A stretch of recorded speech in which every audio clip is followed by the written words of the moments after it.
conversation, nothing serious, just normal.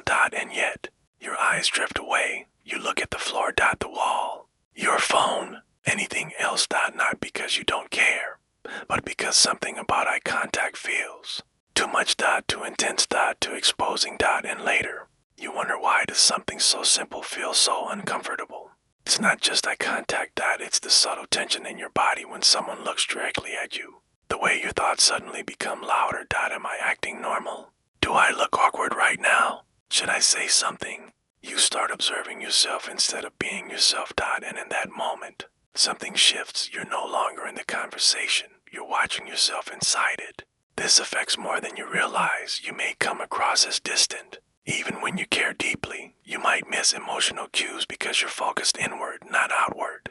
Over time, this builds a quiet belief. I'm just not good socially. But here's the strange part. You might be completely fine when you're alone or when you're talking to someone you trust deeply. So this isn't a lack of social ability. It's something more specific. More precise, and it's happening automatically before you even get a chance to think. You're not avoiding eye contact because you're weak. You're avoiding it because your brain is trying to protect you. This pattern isn't random. It's learned. At some point, your mind associated direct eye contact with pressure. With being judged. With needing to perform. So instead of staying present, your system shifts into monitoring mode. This is not failure. It's adaptation. Your brain found a way to reduce discomfort by lowering exposure. But what helped you feel safer is now quietly limiting connection, and that's where things get interesting. Because to understand how to change this, you first need to understand what your brain thinks is happening. Eye contact is not just visual, it's neurological.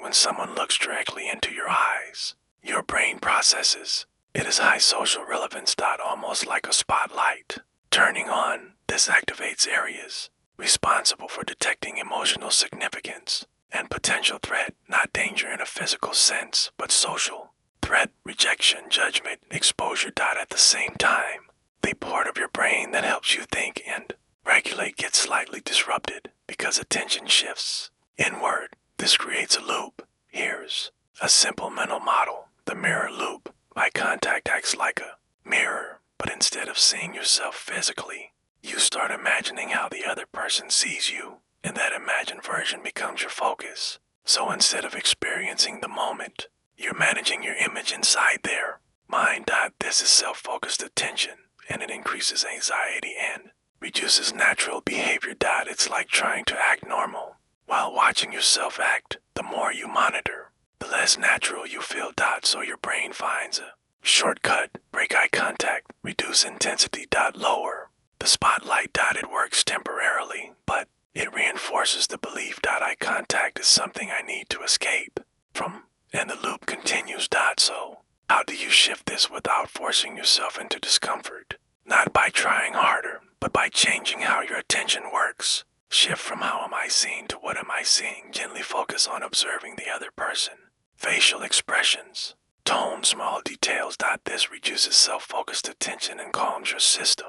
Instead of thinking, do I look awkward? Notice small reactions in them. Use soft eye contact, not intense staring. Let your gaze move naturally.